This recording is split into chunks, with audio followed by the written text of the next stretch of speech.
अब जो है वो वांसीटाट और जो मीर कासिम है उसके बीच समझौता होता है, जो मुंगेर मुंगेर समझौते के नाम से भी प्रख्यात है। तो अब उसमें मुंगेर समझौते के अंदर अब क्या क्या होता है?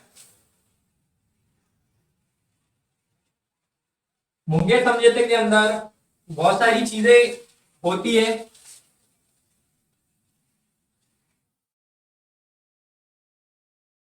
जैसे मुंगेर समझौता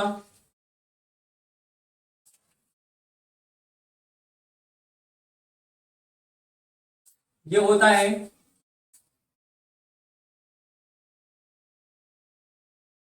वांसीटाट और कासिम के बीच। ठीक है, वांसीटाट कौन? ईस्ट इंडिया कंपनी का गवर्नर। ठीक है, और कासिम को नवाब। ठीक है, अब क्या होता है कि वांसीटाट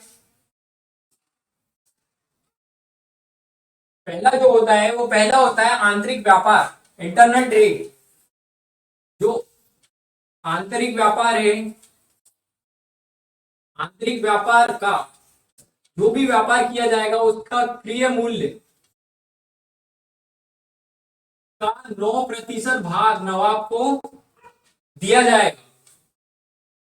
जो नवाब को देगी, जो भी कंपनी जो भी क्रिय मूल्य होगा, जो भी कंपनी कंपनी जो भी चीज खरीदेगी उसका 9% नवाब को देगी। ठीक है, और दूसरा दूसरा जो चीज था, दूसरी चीज थी दस्तक।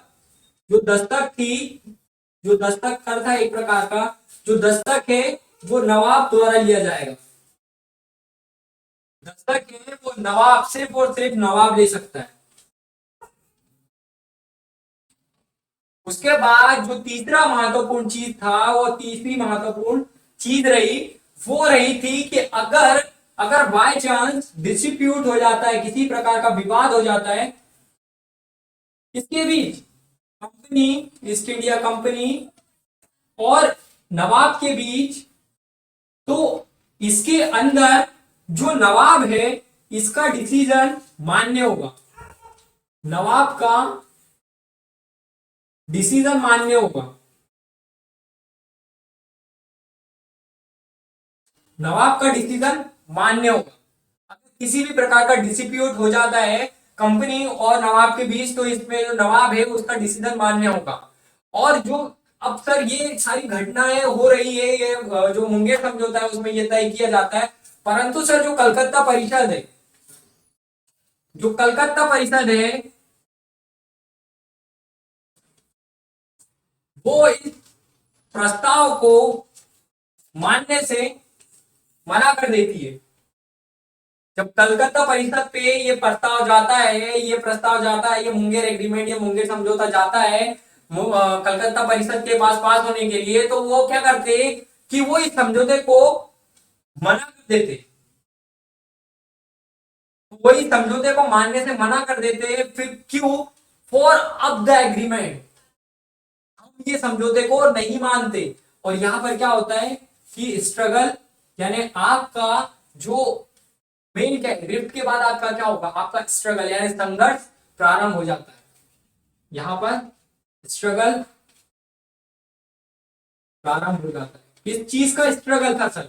स्ट्रगल था मुंगेर समझौते का। मुंगेर समझौते का।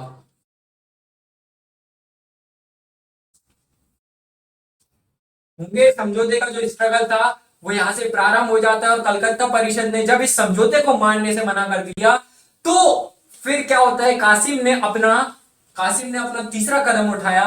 जो तीसरा कदम था उसका आंतरिक व्यापार का, नहीं आंतरिक कर का, सॉरी, आंतरिक कर का जो इंटरनल टैक्स का जो उसका वो था, जो इनलैंड ड्यूटी थे, जो आंतरिक कर था, उस तीसरे कदम को उठाया किसने? मीर कासिम ने। और उसको क्या करा कि आंतरिक कर जो था उसको खत्म कर दिया। उसको आंतरिक कर को खत्म कर दिया मीर कासिम ने पूर्ण रूप से।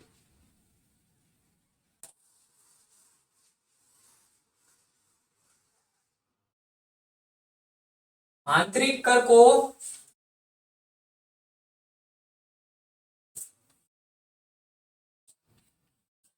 खत्म कर दिया पूर्ण रूप से। तब कलकत्ता परिषद ने कहा कि कासिम को यह भी यहाँ की आए हुए एक बच्चा है ये। और रुक जा बच्चे, ऐसा बोलते हैं अंग्रेज, उससे बोलते हैं कासिम से कि ओए बच्चे रुक जा, तू मेरा बच्चा है, तू मेरा बच्चा है, तू इस तरीके से रुक, मैं पैक बनाता हूं, तू बैठ। कासिम को कहते मैं पैक बनाता हूं, तू बैठ, हाँ चुप रहे, इस तरीके का हो हल्ला मत कर, बैठ, बैठ करके बात करते हैं।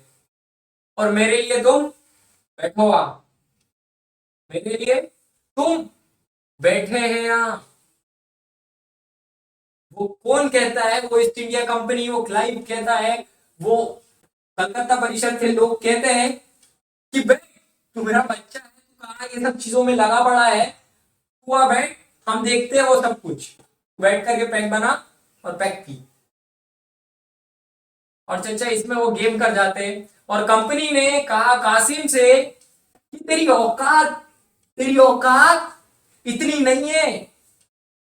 कंपनी ने कासिम से कहा कि तेरी औकात इतनी नहीं है कि अगर तू सिगरेट भी पिएगा ना तो ये भी उसका ब्रांड भी हम बताएंगे। अगर तू सिगरेट भी पिएगा ना तो उसका ब्रांड भी हम चूज करेंगे कि तू कौन सा ब्रांड का सिगरेट पिएगा। तेरी औकात इतनी भी नहीं है कि तू अपने मन पसंद से, अपनी मर्जी से सिगरेट भी पी सके, क्योंकि तू हमारे हाथ की कठपुतली है। तुझे बनाने वाले हम हैं तो तुझे मिटाने वाले भी हम ही होंगे, याद रखना। तो कासिम को लगता है कि हाँ यार, बात तो कहीं ना कहीं सही कह रहे हैं, बात कहीं ना कहीं सही कह रहे हैं। कंपनी ने कहा कि हम राजा है, तो तू निर्णय कैसे ले सकता है? जब हम राजा हैं तो तू निर्णय कैसे ले सकता है? जब कंपनी ने कासिम से कहा कि जब हम राजा है तो तू निर्णय कैसे ले सकता है, और इसी मुद्दे पर कासिम और कंपनी के बीच विवाद प्रारंभ हो जाता है। विवाद प्रारंभ हो जाता है और विस्फोट हो जाता है कंपनी और कासिम के बीच, क्योंकि दोनों पार्टियों के बीच जो झगड़े की शुरुआत हुई थी वो कासिम को पता था। जो दोनों के बीच झगड़े की शुरू हुआ था वो कासिम को पता था कि हम कंपनी से नहीं जीत सकते, हम कंपनी से नहीं जीत सकते। और वह अवध की ओर भागता है, और अवध की ओर भाग करके जो सिराजुद्दौला होता है, सिराजुद्दौला नहीं, शाहजुद्दौला, शाहजुद्दौला, क्योंकि सिराजुद्दौला तो ऑलरेडी मर चुका है। जो शाहजुद्दौला होता है वह क्या करता है कि वहां जाकर के वो उसके पास शरण ले लेता है अवध में, सिराजुद्दौला, ठीक है, वहां जाकर के वो शरण ले लेता है। तो अब रिफ्ट जो था, रिफ्ट क्या थी लोगों के बीच में? जो रिफ्ट थी वो कासिम का जो सुधार था ना, वही रिफ्ट थी।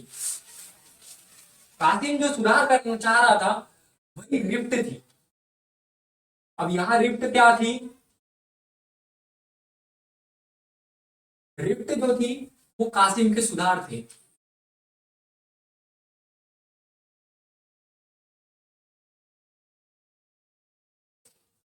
और जो कंपनी का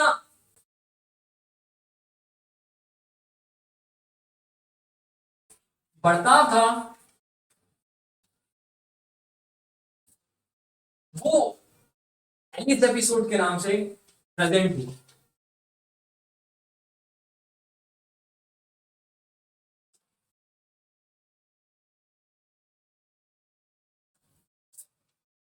तो अब आप देख रहे होंगे कि जो पहला ये रिफ्ट, कंपनी का बर्ताव, और ये जो था कासिम के सुधार के कारण फर्स्ट रिफ्ट होता है। और सेकंड जो चीज इसके अंदर होती है वो स्ट्रगल यानी संघर्ष की चीज का था। स्ट्रगल था आपका मुंगेर समझौते का कारण। जो मुंगेर समझौते का जो कारण था वो इसका स्ट्रगल था।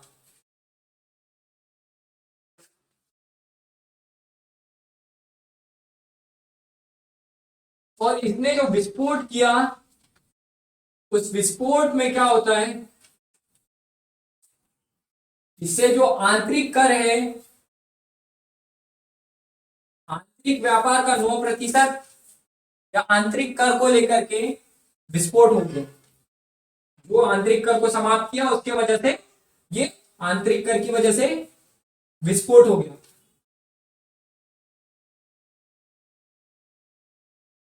तो आपको ये समझ में आ गया होगा, ये जो डायग्राम है आप बना लीजिए, इससे आपको ये समझ में आ जाएगा कि क्या वजह रही थी, किस तरीके का रिफ्ट था, किस तरीके का जो मेन डिवोर्स का जो कारण था इन सारी चीजों के बीच में, कासिम और कंपनी के बीच में वो क्या रहा था। कंपनी चाहती थी कि वो उसके हाथ का कठपुतली बनकर के रहे। एलिस एपिसोड हुआ, एलिस एपिसोड के कारण सारी घटनाएं हुई और कासिम चाहता था कि वो राजा बने। उसी के कारण उसने सुधार की और सुधार की वजह से ही ये सारा अनेक घटनाएं घटती चले गई। और इससे इसके बाद जो हुआ वो बड़ा महत्वपूर्ण चीज हुई कि इसके बाद जब वो अवध की ओर भागा, कौन, मीर कासिम अवध की ओर भागा, उसमें शाहजूदौला के पास जाता है। वो शाहजूदौला के पास गया और शाहजूदौला के पास जाकर के उन्होंने 3 लोगों का अपना त्रिगुट बना लिया, जो कि ट्रिपल अलायंस, जो त्रिगुट था उन्होंने अपना त्रिगुट बना लिया, ट्रिपल अलायंस बना लिया। जो त्रिगुट बनाया इन लोगों ने, भाग करके जब वो गया तो उन्होंने त्रिगुट बना लिया, ट्रिपल अलायंस बनाया। किस किस ने? शाहजूदौला ने,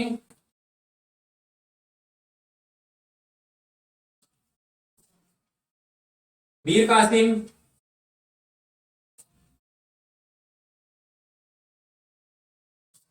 और आपका जो था शाह आलम।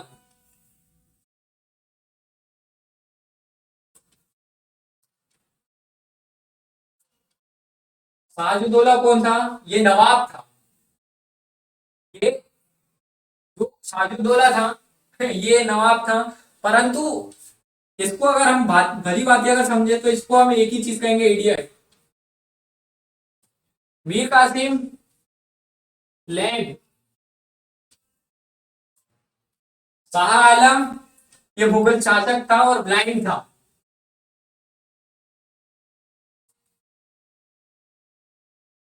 मुगल शासक था और इसको हम ब्लाइंड कहेंगे, अंधा, लंगड़ा और बेवकूफ। अब देख रहे हैं, और ये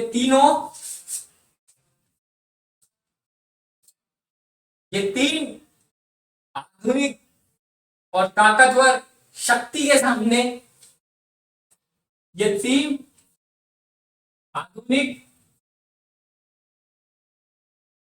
ताकतवर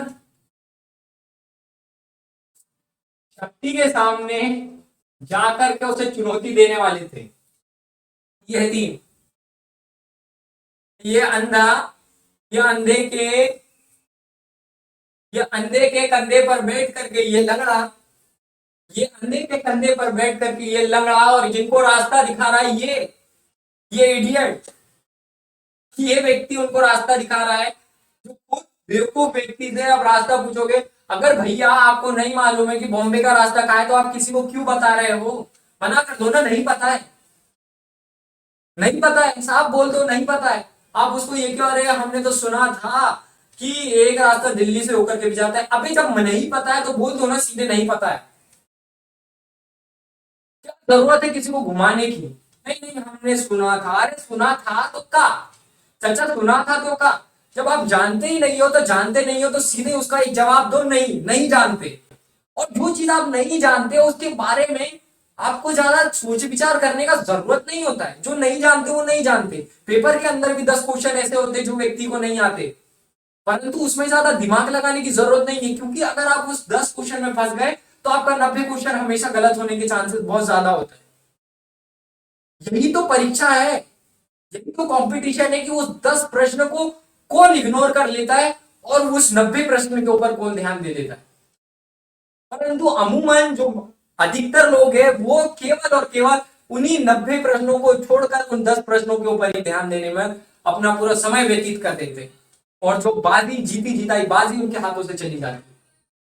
ये उन्हें सीख ले लेना चाहिए, ये उन्हें सीख ले लेना चाहिए कि दोस्त जो टेम्परेचर है ना, जो दोस्ती होनी चाहिए वो हमेशा टेम्परेचर के नियम पर बनानी चाहिए। अगर आप हाई टेम्परेचर के और अपने यानी आपने अपने से ज्यादा हाई टेम्परेचर के व्यक्ति से अगर दोस्ती की तो आपका टेम्परेचर बहुत अच्छा जाएगा।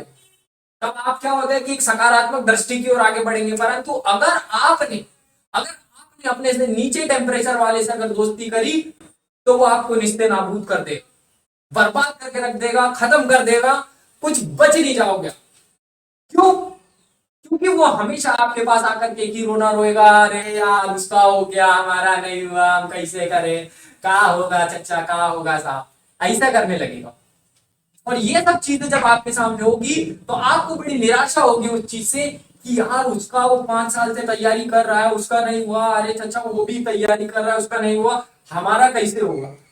और ये चीजें आपको बड़ी परेशान करेगी और उस चीज में जब आप परेशान होंगे तो उससे आपका मोरल डाउन होगा।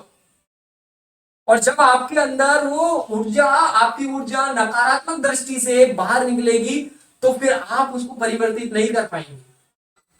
इसीलिए जब भी दोस्ती करो अपने से बढ़त वाले टेम्परेचर वाले लोगों के साथ करो, जिसके अंदर वो सकारात्मक दृष्टि हो, जिसके अंदर वो सकारात्मक भाव हो, उनसे दोस्ती करो।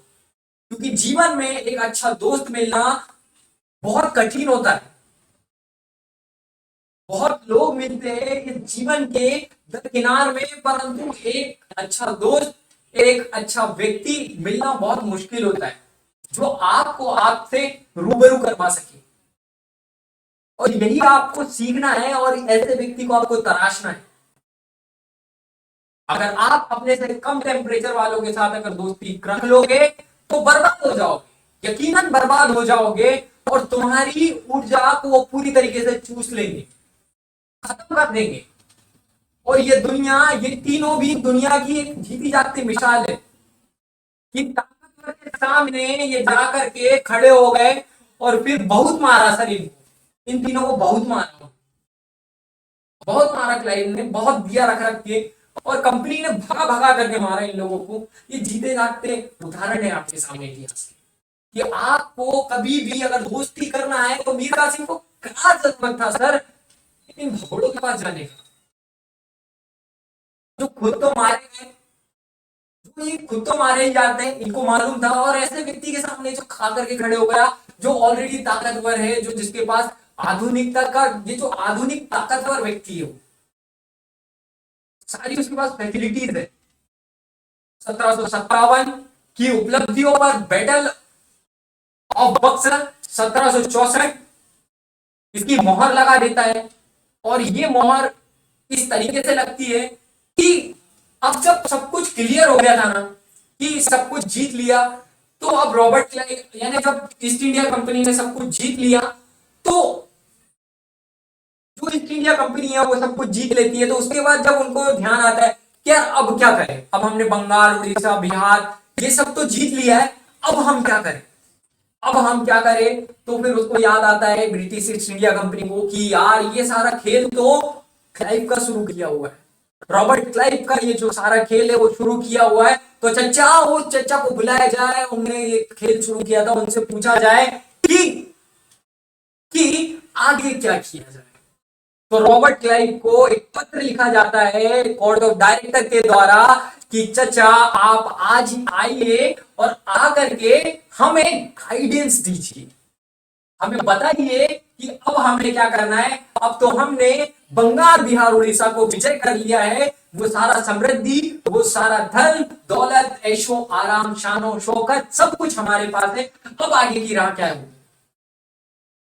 तो जब तो कंपनी पत्र लिखती है रॉबर्ट क्लाइव को, और सर हमेशा याद रखिए ये सीख है कि योग्यता का हमेशा सम्मान होता है, योग्यता की ही हर जगह पूजा भी की जाती है। जो व्यक्ति योग्यवान होता है उस व्यक्ति का हर जगह सम्मान होता है और वो व्यक्ति हमेशा आगे जाता है, क्योंकि योग्यता हर किसी के पास नहीं होती सर। और योग्यता को डेवलप करने के लिए त्याग और तपस्या करनी पड़ती है। त्याग का सिद्धांत ही है अपने सेंसेस को त्यागना, अपने सेंसेस की जर्नी से कॉन्शियसनेस की जर्नी को तय करना। और यही मार्ग और यही रास्ता और यही जर्नी आपको योग्यता दिलाती है। आप जिस भी श्रेणी में अपनी योग्यता को बढ़ाना चाहते हैं, आपको उस श्रेणी में, उस पथ पर मार्ग में त्याग और तप करना पड़ेगा। क्योंकि सर हमेशा याद रखिए कि अपनी योग्यता पर ध्यान अगर आप देंगे तो आपकी जो योग्यता है वो आपकी जो मेन आपके पास योग्यता होगी वो आपका हर जगह सम्मान करवाएगी।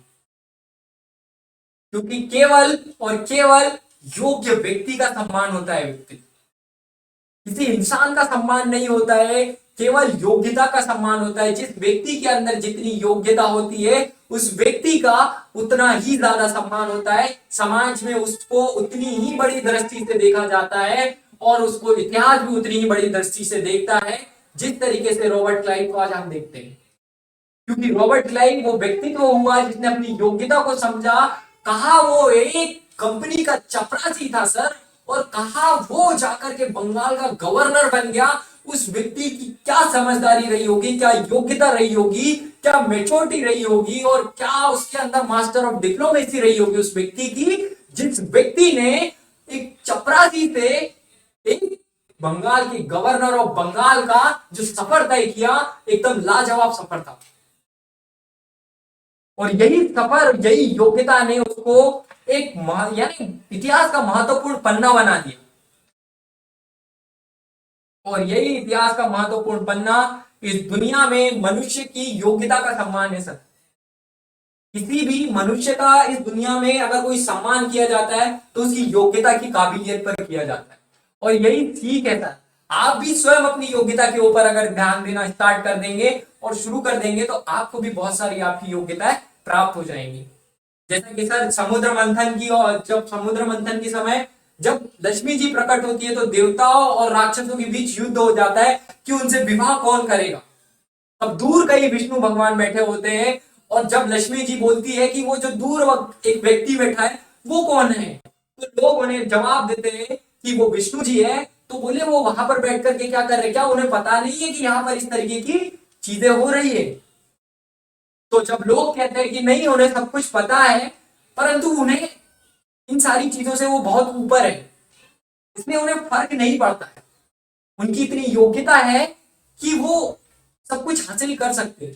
तो जो माता लक्ष्मी होती है वो जा करके क्या करती है कि वो विष्णु जी के गले में माला डाल देती है। तो हमेशा जो आपको पसंद करेगा ना सर, आपको लोग भी यानी आपको लोग तभी पसंद करते हैं जब आपके अंदर योग्यता हो। आप अपनी योग्यता के ऊपर काम कीजिए सर। ये कहानियां हैं छोटी छोटी जो हमें सीख देती है, जो हमें सिखाती है कि योग्यता का कितना बड़ा महत्वपूर्ण पहलू है हमारे जीवन में। और सर यही सारी चीज रॉबर्ट क्लाइव सन 1765 से 67 के बीच में क्लाइव के द्वारा की जाती है। उसने नींव रख दी सर, किसकी, बंगाल के अंदर। किस चीज की, उसने बंगाल के अंदर नींव रखी सर। ईस्ट इंडिया कंपनी की नींव रखी बंगाल के अंदर। किसने, रॉबर्ट क्लाइव ने।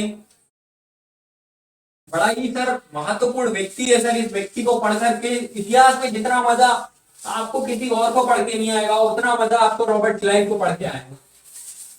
क्योंकि सर वो व्यक्ति ने कंपनी को ही नहीं अपितु सर उसने उस व्यक्ति ने सारे संपूर्ण इतिहास में सर उस चीज को खंगाला, अपनी योग्यता के बल पे आगे गया। तो ऐसे व्यक्ति का सम्मान होना तो वाजिब है सर। रॉबर्ट क्लाइव 1765 से 67 तक इसने नींव रखी सर बंगाल के अंदर ईस्ट इंडिया कंपनी की। और जो पहली इसने जो चीज की वो की ट्रीटीज ऑफ इलाहाबाद।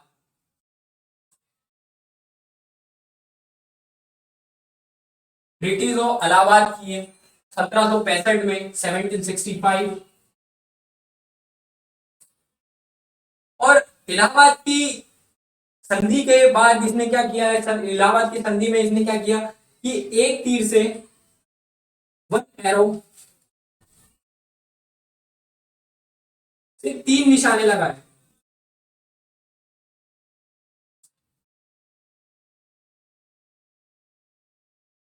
एक तीर से इसने 3 निशाने लगाए। इसने, रॉबर्ट क्लाइव ने। इसमें जो पहला निशाना था वो शुजाउद्दौला को, अवध नवाब, अवध का जो नवाब था शुजाउद्दौला, उसको बफर जोन बना दिया। सोचिए, जो अवध का नवाब था शुजाउद्दौला, उसको बफर बना करके प्रयोग किया रॉबर्ट क्लाइव ने। इतना समझदार व्यक्ति कि उसने, सोचो, उसने मरे हुए व्यक्ति को भी अपने लिए यूज कर लिया, जबकि लोग सब जिंदा को यूज नहीं कर पाते।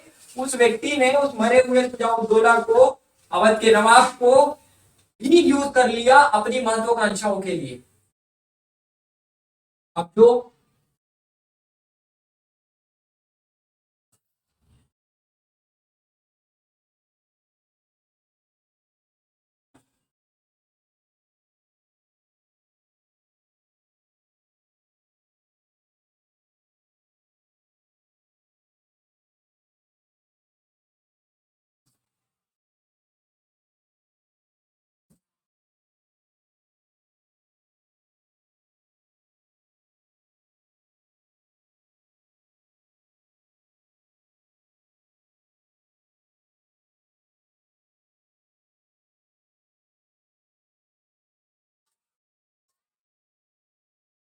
भारत था, यहां पर था आपका बंगाल प्रोविंस।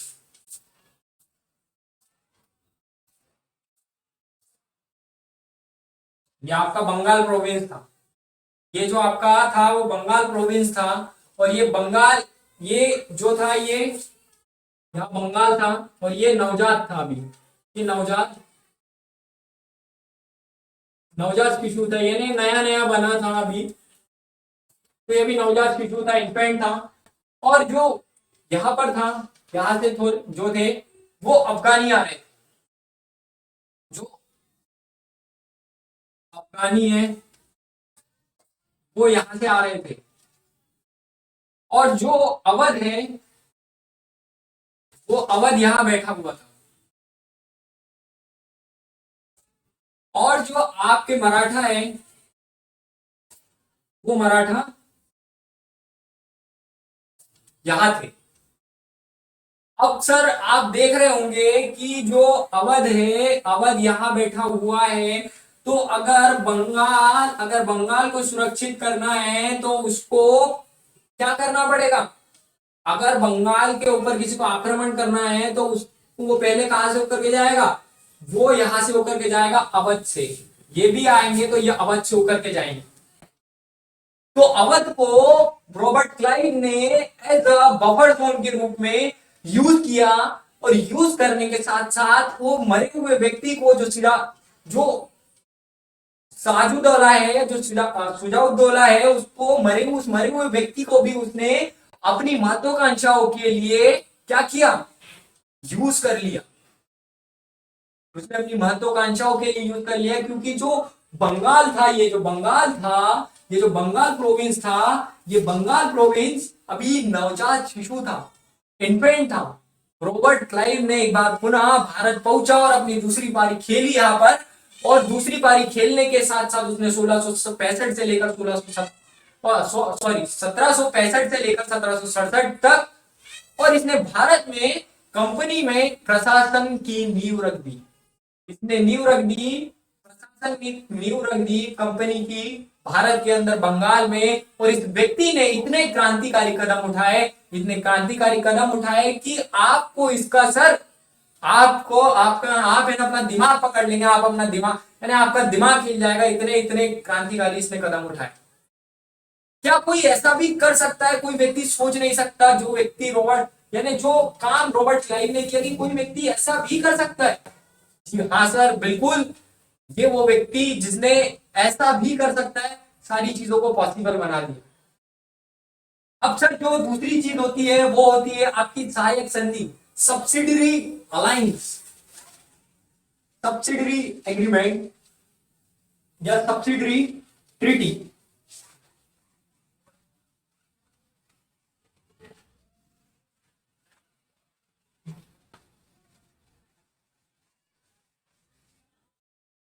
जो सब्सिडरी ट्रीटी होती है वो होती है सहायक संधि।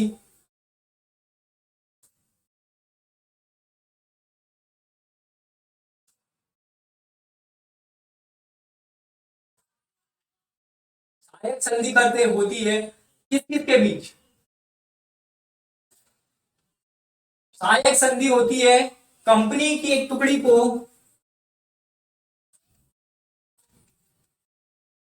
कंपनी की टुकड़ी को, एक टुकड़ी को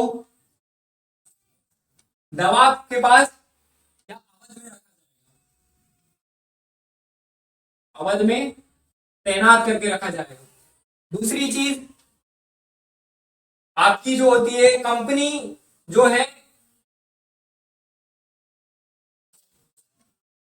वो नवाब की मदद करेगी, बदले में नवाब उनको क्या देगा? बदले में नवाब उनको क्या देगा? धन देगा। तीसरी चीज नवाब कंपनी की मदद करेगा,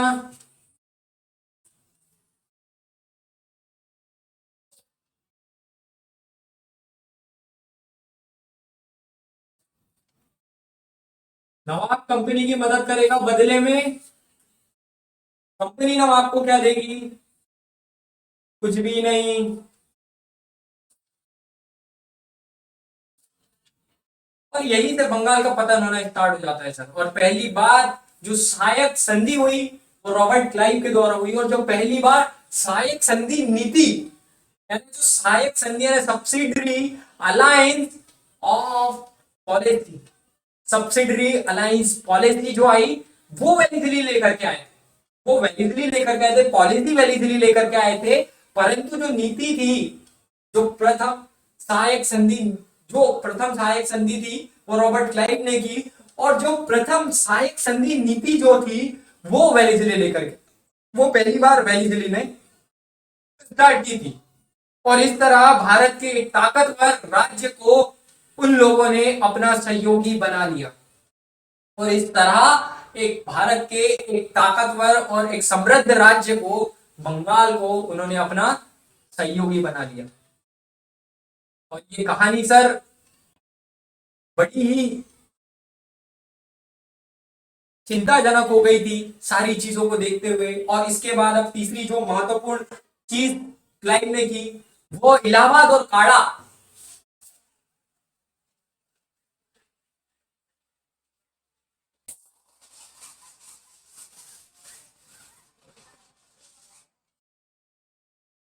जो इलाहाबाद तीसरी जो चीज हुई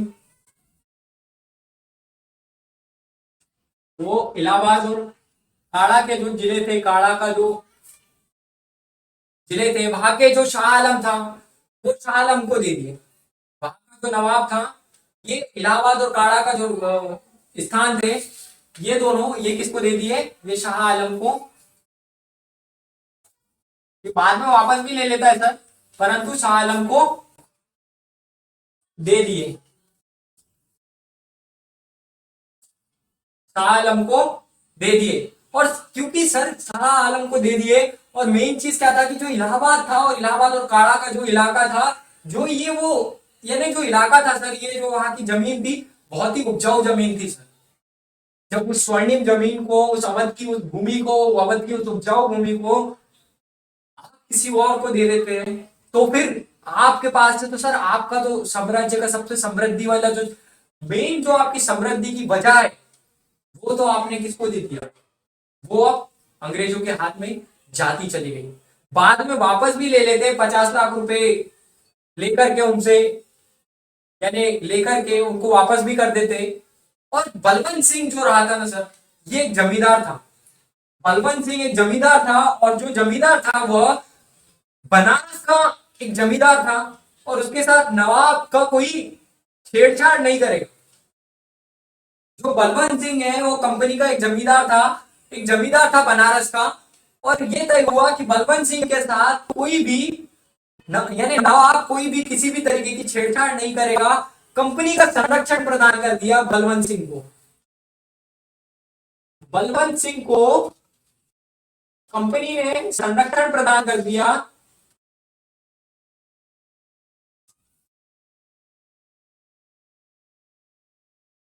कंपनी संरक्षण दे देती है, ईस्ट इंडिया कंपनी संरक्षण दे देती है बलवंत सिंह को, किसी भी प्रकार की कोई छेड़छाड़ नहीं की जाएगी, नवाब को ये बोला जाता है बलवंत सिंह के साथ।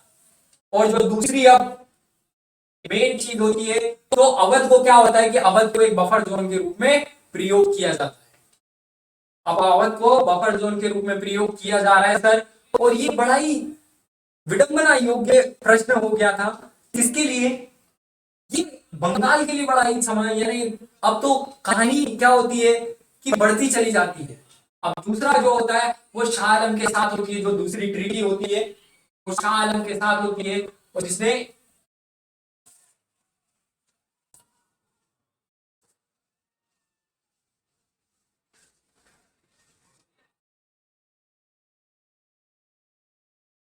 जो दूसरी ट्रीटी है वो शाह आलम के साथ होती है। रॉबर्ट क्लाइव ने शाह आलम के साथ दूसरी ट्रीटी की, और दूसरी ट्रीटी में इलाहाबाद और काड़े के इलाका, इलाहाबाद और काड़ा का जो इलाका है उसको कंपनी का पेंशनर बना दिया। इलाहाबाद और काड़ा का इलाका शाह आलम को दे दिया, शाह आलम को कंपनी का पेंशनर बना दिया, कंपनी का पेंशनर बना दिया, प्लस प्लस इसको सुरक्षा दी, सेफ्टी दी और सिक्योरिटी दी। सेफ्टी और सिक्योरिटी प्रदान की किसको? शाह आलम को। किसने? कंपनी ने। और दीवानी के बदले में, और इसने क्या किया सर, जब इसको इतनी चीज मिली तो इसने क्या किया, इसके बदले में इसको दीवानी दे दी, दीवानी दे दी बदले में नवाब ने। अब दीवानी दे दी ईस्ट इंडिया कंपनी को, किसने? शाह आलम ने। और दीवानी दे दी तो फिर बंगाल, बिहार और उड़ीसा की किस की दीवानी दे दी? तो दीवानी दी वो बंगाल, बिहार और उड़ीसा की दीवानी दे दी सन 1765 में नवाब ने। अक्सर सीख ये है कि देखो, जैसे क्लाइव ने, अक्सर इसी में आप देख रहे होंगे कि क्लाइव ने कैसे मुर्दों को यूज किया है। ये जो मरे हुए लोग थे, शाह आलम, मीर कासिम और आलम शाह, तो ये वो लोग थे, तो सुजाउद्दौला, शाह आलम और मीर कासिम, ये मरे हुए लोग थे। इन मरे हुए लोगों को भी किस तरीके से क्लाइव ने यूज किया है, आप इससे सीख ले सकते हैं सर, कि मरा हुआ व्यक्ति भी 1.25 लाख का होता है।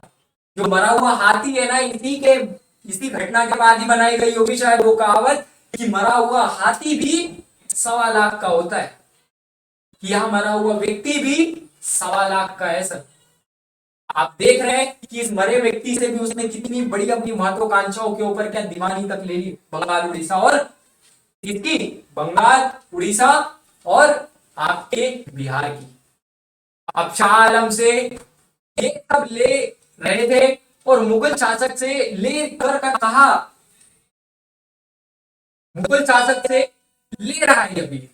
अब ये सारी चीजें, अब मेन चीज क्या है कि शाह आलम से लिए। अब शाह आलम कौन है? नवाब है, नवाब है ना सर, शाह आलम से ले रहे। अब अगर कोई इनको कुछ कह भी नहीं सकता, कोई कुछ कह भी नहीं सकता, क्योंकि मेनली क्यों नहीं कह सकता, क्योंकि शाह आलम जो है वह एक मुगल शासक है, और तो कोई उस पर विवाद भी नहीं करेगा, क्योंकि वो एक मुगल शासक है।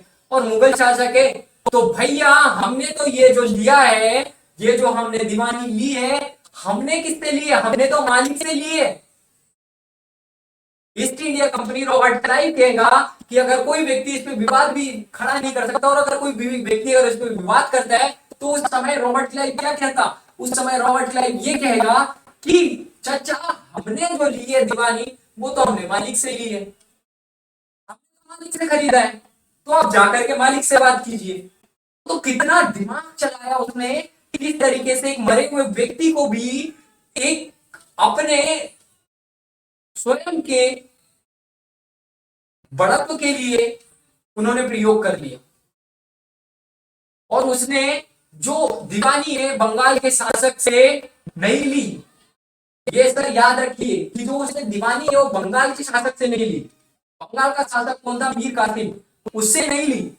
जबकि वो उससे भी ले सकता था यानी रॉबर्ट क्लाइव, परंतु उसने जो है वो उससे नहीं ली। उसने उससे ना लेकर के वो जो दीवानी है उसने जो ली वो ली उसने शाह आलम से, जो मुगल शासक था। और मुगल शासक जो उस समय था वो भारत का शासक था।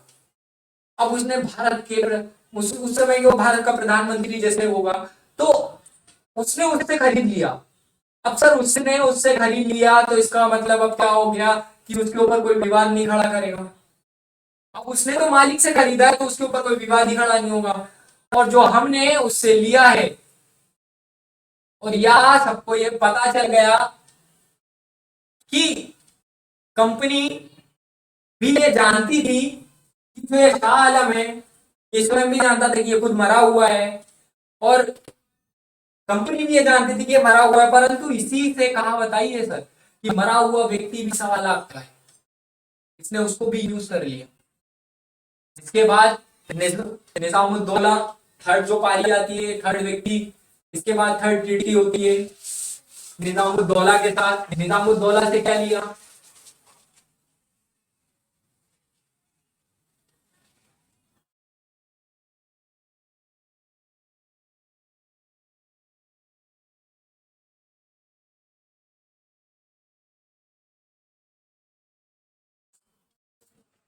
निजामुद्दौला, निजामुद्दौला से क्या लिया? निजामत ले ली। निजामुद्दौला से निजामत ली। निजामत कहा की? निजामत का मतलब क्या है? राइट टू एडमिनिस्ट्रेशन, यानी प्रशासन का अधिकार।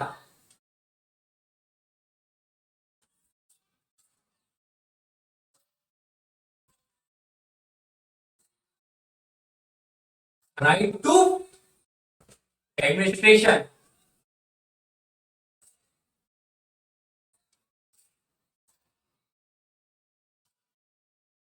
पर अवध में, अवध में जो निर्भर सहयोगी थे, जो आपके निर्भर सहयोगी,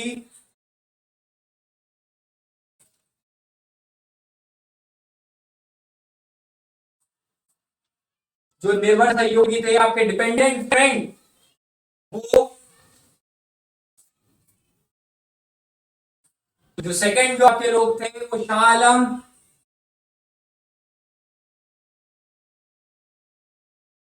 इसको क्या करते हैं? गुलाम बना लेता है। ये गुलाम बन जाते हैं। और तीसरे जो आपके व्यक्ति थे नजमुद्दौला, निजामुद्दौला नहीं है, नजमुद्दौला है। नजमुद्दौला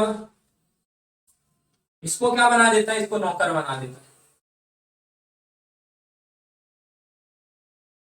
जो रॉबर्ट क्लाइव है निजामुद्दौला को नौकर बना देता है।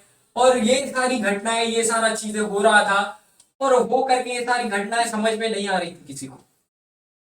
सब कोई देख रहे थे, इसने इस मरे हुए व्यक्ति को निर्भर सहयोगी देख रहे हैं आप, कैसे सहयोगी पैदा किए थे उसने। मीर कासिम ने ये निर्भर सहयोगी थे अवध में। अब ये देख रहे हैं आप साहब, ये शाह आलम, इसको तो उसने मरे हुए व्यक्ति को भी अपना गुलाम बना दिया। तो सर रॉबर्ट क्लाइव एक ऐसा व्यक्ति हुआ जिससे इतिहास में बहुत कुछ सीखने को मिला, और समझने को भी मिला, और समझ के देखने को उसको उसका व्यक्तित्व देखने लायक। और क्लाइव ने जब नवाब को गुलाम बना लिया, जो शाह आलम जो नवाब था उसको गुलाम बना लिया, तो और बंगाल को नौकर बना लिया। और क्या, और क्या लोगे सर? जब बंगाल को नौकर बना लिया, बंगाल के जो वो है उनको नौकर बना लिया, और जो आपके शाह आलम है नवाब को गुलाम बना लिया, तो सर और क्या लोगे?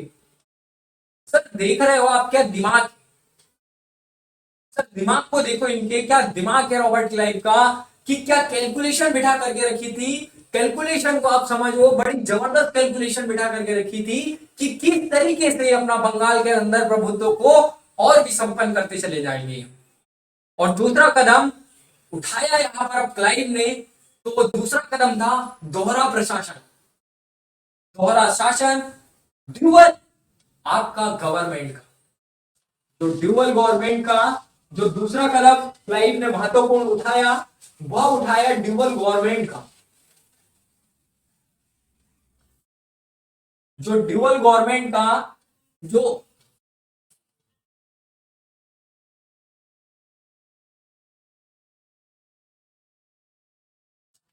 ड्यूअल गवर्नमेंट का जो कॉन्सेप्ट 1765 में क्लाइव लेकर के आया, ये उठाया उसने 1765 में ड्यूअल गवर्नमेंट का जो दूसरा कदम उठाया इसने। और ड्यूअल गवर्नमेंट का जो कदम उठाया इसने, वो किस किस के बीच, बंगाल, जो बंगाल के अंदर, जो बंगाल है, बंगाल के अंदर दो चीजों को क्या हुआ, बंटवारा हो गया, दीवानी और निजामत। दीवानी कंपनी के हाथ में थी, निजामत भी कंपनी के हाथ में थी, दोनों चीजें कंपनी के हाथ में थी। जो मेन था, जो मेन भूमिका में था, वो कंपनी थी। अब मेन भूमिका में कंपनी थी। दीवानी जो थी, वो एक अधिकारी थे जो सीताराव सीताराम राय, और जो इधर जो थे आपके, जो निजामत जी थे, वो थे आपके रजा खान। जो रजा खान थी वो निजामत थी, और जो डीआरए, डेप्थ ऑफ दीवान, और deputy of Nizam, deputy general of दीवानी, आपके कौन थे, सीताराम राय। डेप्यूटी दीवान, डेप्यूटी आपके दीवान थे सीताराम रॉय, और जो डेप्यूटी ऑफ निजामत थे, वो थे आपके रजा खान, डेप्यूटी निजाम, वो आपके रजा खान थे। मेन कौन था, कंपनी, ईस्ट इंडिया कंपनी। गद्दी पर कौन बैठा था, गद्दी पर बंगाल नवाब बैठा था। उन्होंने ये याद रखिए दोस्तों कि गद्दी पर से बंगाल नवाब को नहीं हटाया, तो गद्दी पर बंगाल नवाब को बिठा करके रखा।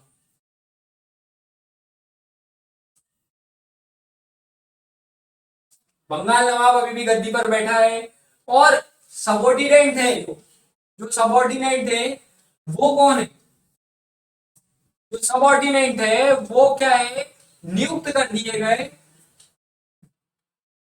जो सबॉर्डिनेट है वो नियुक्त कर दिए गए, पूरे सबॉर्डिनेट नियुक्त कर दिए गए। अब जो था वो क्या था सर, अब जो ये मेन घटनाएं हो रही थी, बंगाल, बंगाल क्या था, बंगाल के अंदर ईस्ट इंडिया कंपनी, जो बिहाइंड द सीन जो चल रहा था, बिहाइंड द कर्टन जो चल रहा था, वो ये था।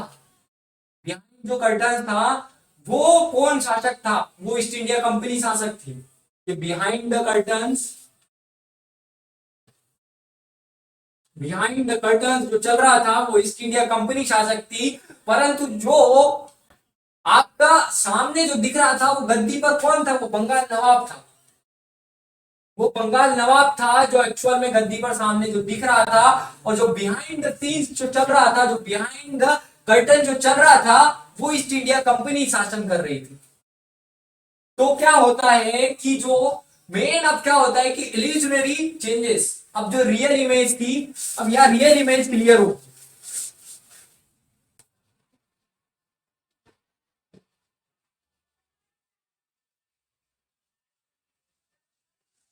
अब जो रियल है, अब यानी यार रियल इमेज जब क्लियर होगी तो जो रियल रूलर है वो कौन है? वो ईस्ट इंडिया कंपनी है। और जो इल्यूजनरी रूलर है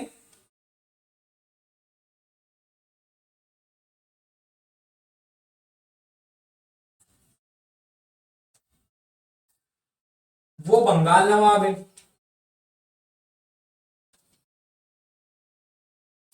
जो इल्यूजनरी आपका रूरल है वो बंगाल नवाब है। अब सर जो रियल रूलर है ईस्ट इंडिया कंपनी, इसके पास क्या है? ऑल राइट्स है, सभी प्रकार के कर्तव्य है, अधिकार है सभी प्रकार के, और कोई भी ड्यूटी नहीं है, कोई काम नहीं है, परंतु सभी अधिकार है। और इल्यूजनरी जो रूलर है नवाब, बंगाल नवाब, इसके पास क्या है कि कोई भी राइट नहीं है, परंतु सभी प्रकार के और ड्यूटी है, सभी प्रकार के काम है, परंतु किसी भी प्रकार का इसके पास अधिकार नहीं है। अब आप देख रहे हैं कि जो बंगाल नवाब है उसके पास किसी भी प्रकार का अधिकार नहीं है, परंतु हर प्रकार का काम है वो काम करेगा, केवल काम करेगा, को और कुछ नहीं कर सकता हो। और जो ईस्ट इंडिया कंपनी है उसके पास पूरे प्रकार के क्या है? अधिकार है, इतने सारे अधिकार है, ट्रेड से लेकर हर चीज का अधिकार है, सेना का अधिकार है, हर चीज को रखने का अधिकार है, परंतु उसके पास कोई कर्तव्य नहीं है। और अब जब क्लाइव से यहां पूछा गया कि तुमने यह क्या कर डाला क्लाइव, तो क्लाइव ने बड़ा ही समझदारी पूर्ण जवाब दिया कि अगर मुझे भय था कि मैंने जो ये किया है, तो मुझे भय था कि जो ये भारत के शासक है, भारत के जो शासक है, ये शासक हमें एक होकर के, हमें यहां से एकजुट, भारत के जो राजा है ये एकजुट होकर के हमें यहां से उखाड़ करके ना फेंक दे, ये मुझे डर था और इसीलिए मैंने ऐसा किया। सर ये डर तो गलत है, लेकिन ये डर तो गलत है, ये तो कोई बात नहीं होती ना। आज हमारा देश कितने संकट से गुजर रहा है, परंतु कोई भी इतना वो नहीं है, इस तरीके के कोई कदम तो उठाए नहीं जा रहे ना। अभी से ज्यादा कोई संकट थोड़ी ना होगा उस समय, परंतु बोला गया। और फिर उसने बोला कि चलो मान भी लेते हैं कि अगर ये चीज नहीं है, तो मेरे पास जो दूसरा कारण है वो भी बहुत जबरदस्त। वो कारण मेरा ये है कि अगर हम ऐसा नहीं करते, अगर मैं ऐसा नहीं करता, तो ये जो चीज, जो मेरे यूरोपीय भाई है, जो हमारे यूरोपीय भाई है, वो इकट्ठा होकर के भारत के अंदर से हमें यहां से उखाड़ फेंकने की पूरा भरसक प्रयास कर रहे थे, और हमें यहां से उखाड़ करके फेंक दिया जाता। और जो सर इससे सीखने योग्य बात है आपके, तो अब आप इससे एक मरहम और एक निष्कर्ष निकाल सकते हैं कि अपनी महत्वाकांक्षाओं को पीना सीखो, अपनी महत्वाकांक्षाओं को पीना सीखो सर, और वही तुम्हारी ताकत बनकर के उभरेगी, और वही आपकी ताकत बनकर के उभरेगी। क्योंकि महत्वाकांक्षी व्यक्ति जब जब अपनी महत्वाकांक्षाओं को पीता है, रॉबर्ट क्लाइव को देख सकते हैं आप, वो महत्वाकांक्षी व्यक्ति जिसने अपनी महत्वाकांक्षाओं को पिया और पी करके इतना जबरदस्त रिजल्ट दिया। और 7 साल तक तो लोगों को समझ ही नहीं आया कि क्लाइव ने ये सब क्या कर दिया। जब 7 साल बाद लोगों की आंखें खुली, तो लोगों ने देखा कि ये बड़ा जबरदस्त चीजें हो गई यार, ये तो बड़ा ही यानी क्या से क्या हो गया देखते देखते। वो एक गाना है ना सर, एक बहुत अच्छा गाना है कि क्या से क्या हो गया देखते देखते। 7 साल बीत गए और 7 साल बाद पता चलता है कि जो रॉबर्ट क्लाइव ने जो काम किया, वो काम क्या जबरदस्त किया। क्लाइव ने लोगों को 7 साल तक पता ही नहीं लगने दिया कि कंपनी कंपनी एक शासक बन चुकी है, और कंपनी एक पूरी तरीके से शासक बन चुकी है बंगाल के अंदर। और जब 7 साल बाद ये पता चलता है कि कंपनी एक शासक बन चुकी है, और तब तक तो सारा खेला खत्म हो गया था, तब तक तो सारा खेला खत्म हो गया था, और ये पूरी घटनाएं हो गई थी। और 7 साल तक सर कितनी जबरदस्त बात है किसी व्यक्ति की कि उसने 7 साल तक का समय किसी को पता तक नहीं लगने दिया कि आखिर में खेला क्या हो गया। आखिर में खेला क्या हो गया ये पता तक नहीं लगने दिया सर, इतना जबरदस्त व्यक्ति हुआ क्लाइव। और सीखो सर, सीखो कि कैसे अपनी महत्वाकांक्षाओं को पीते हैं। जो क्लाइव है ना सर, रॉबर्ट क्लाइव से बड़ी सीखने योग्य चीज है कि कैसे अपनी महत्वाकांक्षाओं को पीते। वो कहते हैं कि वो कहते हैं ना कि और सीखना पढ़ना और सीखना, पढ़ना बहुत जरूरी है और उसके साथ साथ अपने सीख को विकसित करना, अपनी समझदारी को विकसित करना उससे भी ज्यादा महत्वपूर्ण। उसके बाद जो क्लाइव होता है वो तीसरा अपना निर्णायक कदम उठाता है, और क्लाइव ने अपना तीसरा निर्णायक कदम उठाया, वो उठाया उसने कोविनेंटेड कोविनेंटेड सिविल सर्वेंट का, कोविनेंटेड सिविल सर्वेंट का।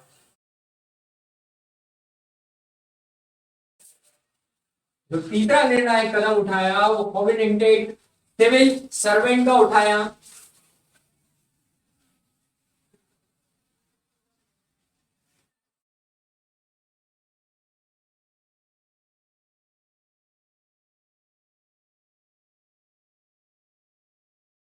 कोविनेंटेड सिविल सर्वेंट, ये तीसरा निर्णायक कदम था क्लाइव का। और यही जो इसको प्रति संबंध असैनिक अधिकारी इसको कहा जाता है हिंदी में, प्रति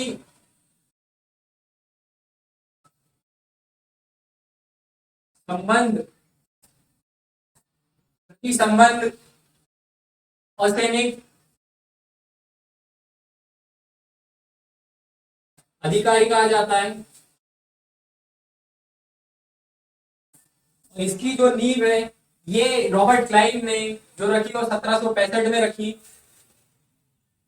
1765 में रॉबर्ट क्लाइव ने इसकी नींव रखी, और यही जाकर के आगे सीए जो सीसीएस है, सीसीएस है, वही आगे जाकर के आपकी आईसीएस बनी, और आईसीएस यही आगे जाकर के आईएएस सर्विस में कन्वर्ट होगी। तो ये जो है आपका 1765 में ईस्ट इंडिया कंपनी ने 1765 में ईस्ट इंडिया कंपनी ने राजनीतिक ताकत बन गई, पॉलिटिकल पावर बन गई।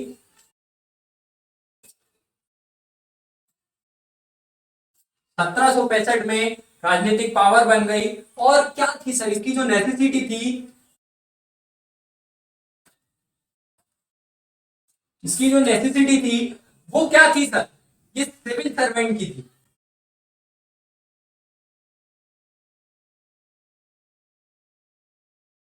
जो सिविल सर्वेंट की थी, सीसीएस की, जो कॉग्निजेंट सिविल सर्वेंट की थी, ये उसकी नेसेसिटी थी। और सर इसने बहुत ही महत्वपूर्ण चीजें की, यही जो कंपनी के शासन में ये चीज कॉग्निजेंट सिविल सर्विसेज रही, सिविल सर्विसेज रही। और ये आगे जाकर के ताज के शासन में जब क्राउन का जो शासन काल, क्राउन का शासन आया, उसमें जाकर के यही सर्विस आईसीएस बन गई, और यही सर्विस आगे जाकर के जो आज आजाद भारत में आईएएस के नाम से प्रख्यात है। और इसने सर बहुत ही महत्वपूर्ण चेंजेस किए। तो जो सीसीएस है, ये कंपनी ईस्ट इंडिया कंपनी के शासनकाल में सीसीएस थी। ताज के शासनकाल में, जो ताज का शासनकाल आया उसमें ये आईसीएस बन गई। और जो तीसरा जो आपका आजाद भारत में यही चीज आईएएस बन गई।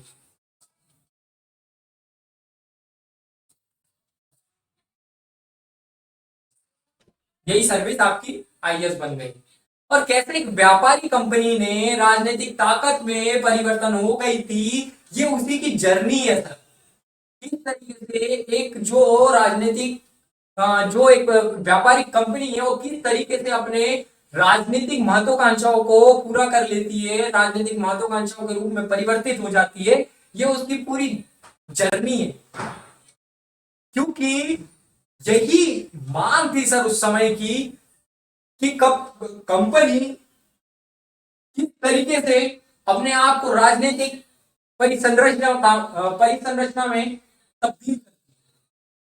और कहते हैं ना कि necessity is the mother of invention. Necessity is the mother of invention, वो कहते हैं, वो कहावत है सर कि necessity is the mother of invention. जरूरत ही हमेशा आविष्कार की जननी रही है।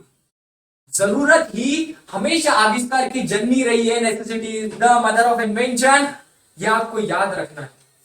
और उसने फिर इसके बाद रॉबर्ट क्लाइव ने चौथा निर्णायक कदम उठाया, और वो कदम था व्यापारी समिति का। जो व्यापारी समिति का कदम था, जो उसने के बाद जो चौथा कदम उठाया, व्यापारी समिति।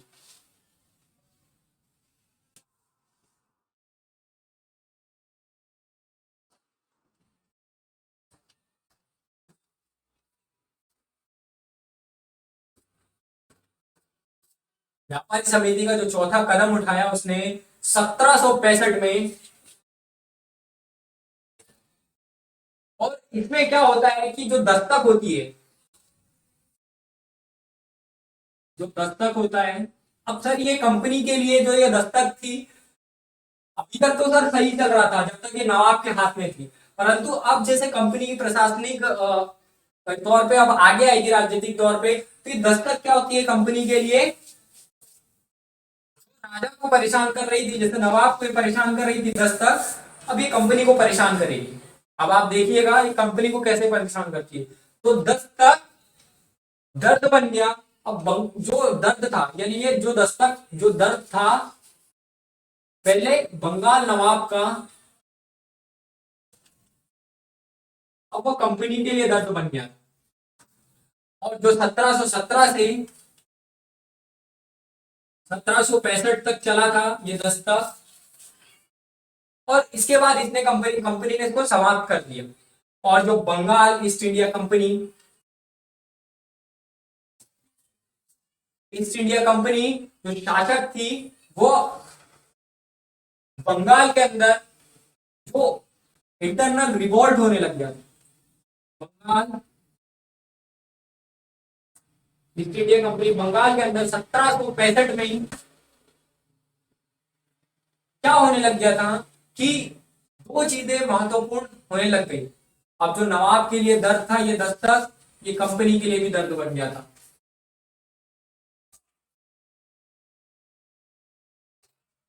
कंपनी के लिए भी, जो नवाब के लिए दर्द था वही कंपनी के लिए दर्द बन गया था। ठीक है, तो अब जो ईस्ट इंडिया कंपनी है, ये इसने क्या किया कि कुछ चेंजेस किए। अब इंटरनल रिवोल्ट, आंतरिक विद्रोह, आंतरिक विद्रोह होने लगा, इंटरनल रिवोल्ट होने लग गए थे। किस कारण से इंटरनल रिवोल्ट?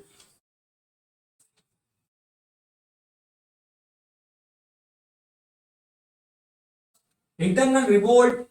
और दूसरी जो चीज हुई वो हुई कि जो तीन चीजें थी, जो बिटर नट, सॉल्ट और आपका तंबाकू था, तंबाकू था, वो तंबाकू, आपकी सुपारी और आपका जो नमक है, ये ऐसी महत्वपूर्ण चीजें हुई कि इनके ऊपर जो ट्रेड की जो मोनोपोली है वो कंपनी ने अपने हाथ में ना लेते हुए क्या किया कि इसको व्यापारी वर्ग को दे दिया।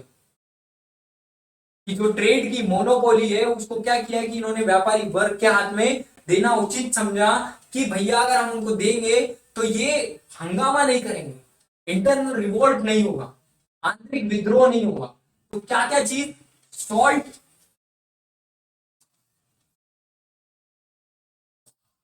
बिटरनट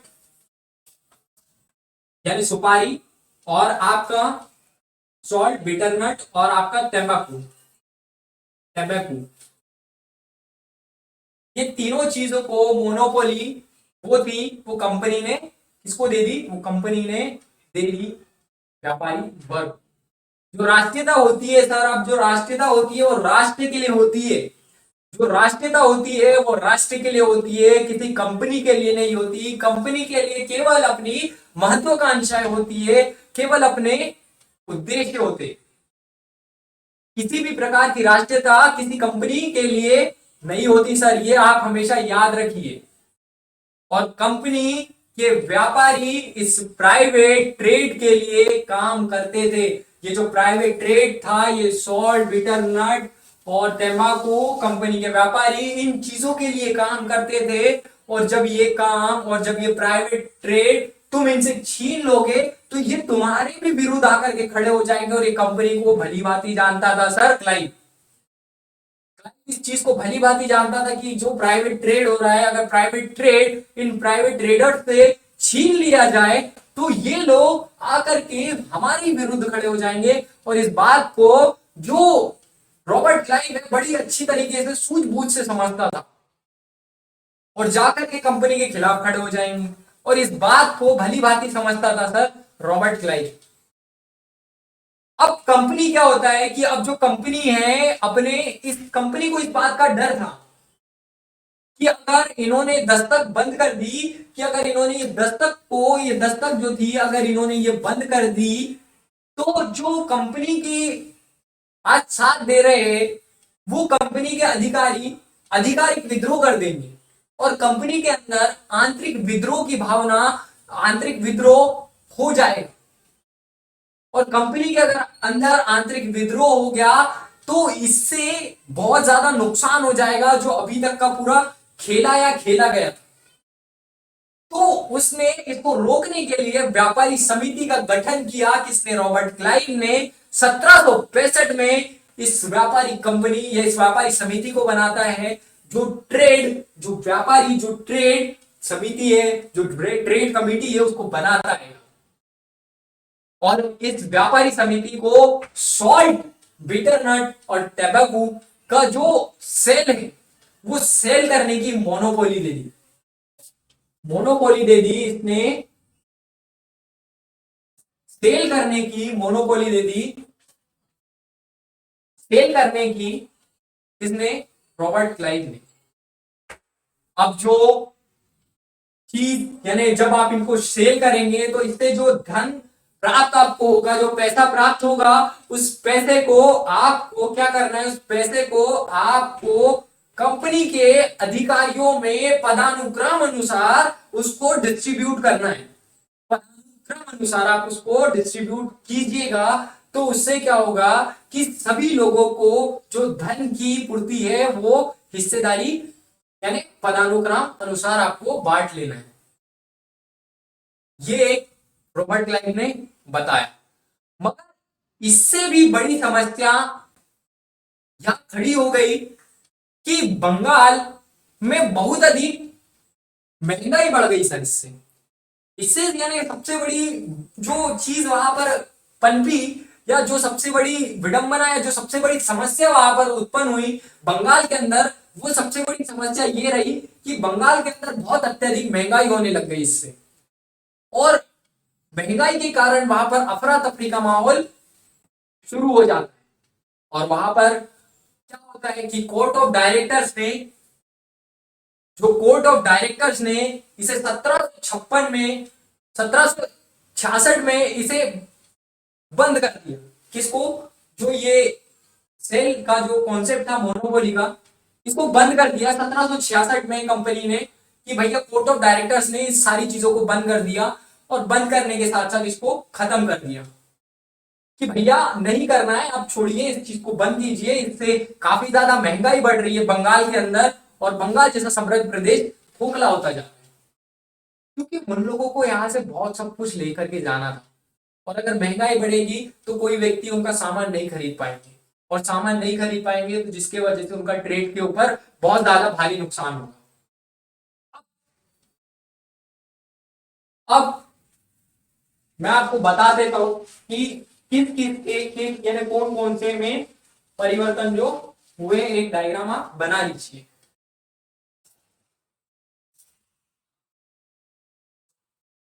फर्स्ट, ट्रीटीज ऑफ इलाहाबाद।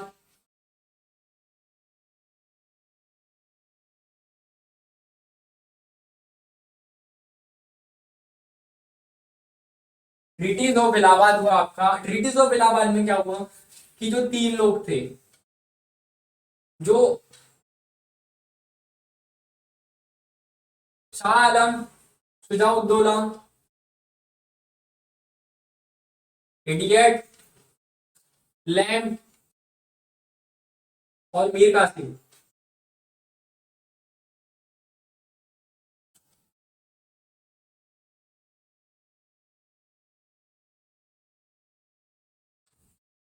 और ब्लाइंड।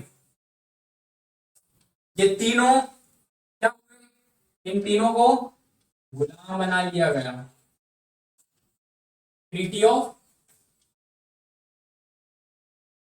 गुलाम बना लिया गया treaty of Allahabad, treaties of Allahabad में।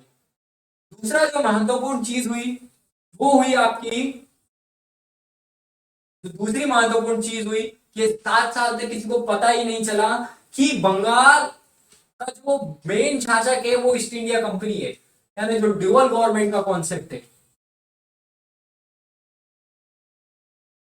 ड्यूअल गवर्नमेंट 7 साल तक पता ही नहीं चलने दिया कि जो इंडियन रूलर है या कंपनी, यूरोपियन कंपनी यहाँ पे रूलर है। यहाँ पर 7 साल तक यही नहीं पता चला कि इंडियन रूलर है, यहाँ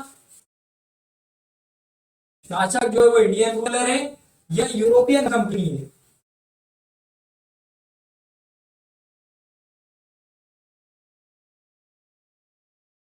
सात साल तक ये पता ही नहीं चलने दिया रॉबर्ट क्लाइव ने। इतना जबरदस्त व्यक्ति था, 7 ईयर तक रिमेंबर ही नहीं हुआ।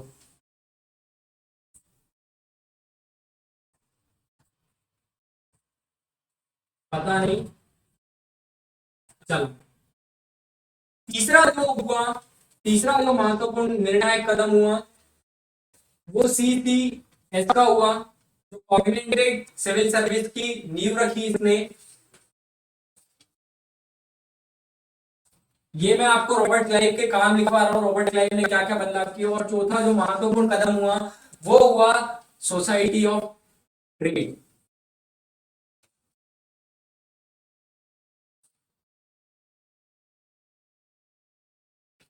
सोसाइटी ऑफ ट्रेड की स्थापना की। तो ये कुछ महत्वपूर्ण कार्य रहे किसके, ये महत्वपूर्ण कार्य रहे और ये महत्वपूर्ण जो चीजें रही वो किसकी रही, रॉबर्ट क्लाइव की। अब आप केवल सिर्फ ये डायग्राम को याद रखिएगा और आपको सारा का सारा रॉबर्ट क्लाइव की जो छवि है वो क्लियर होती चली जाएगी।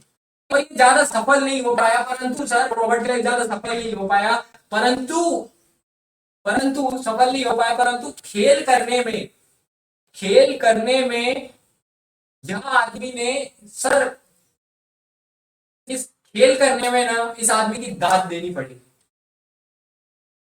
ज्यादा सफल नहीं हो पाए रॉबर्ट क्लाइव, पर सर ने जो खेल किया उस खेल की दाद देनी होगी कि दूसरे के मुल्क के अंदर आकर के उसी को अपना गुलाम बना लेना।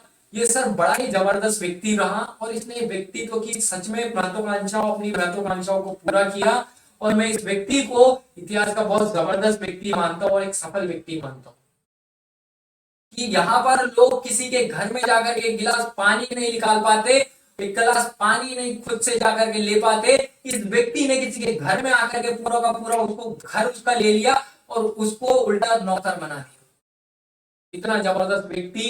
तो ये भारत में ब्रिटिश शासन की नींव रखी क्लाइव ने और इसे मजबूत किया कॉर्नवालिस ने और आपके वॉरेन हेस्टिंग ने। तो ये कहानी थी सर पूरे बंगाल की और बंगाल के जो महत्वाकांक्षी व्यक्ति है क्लाइव की।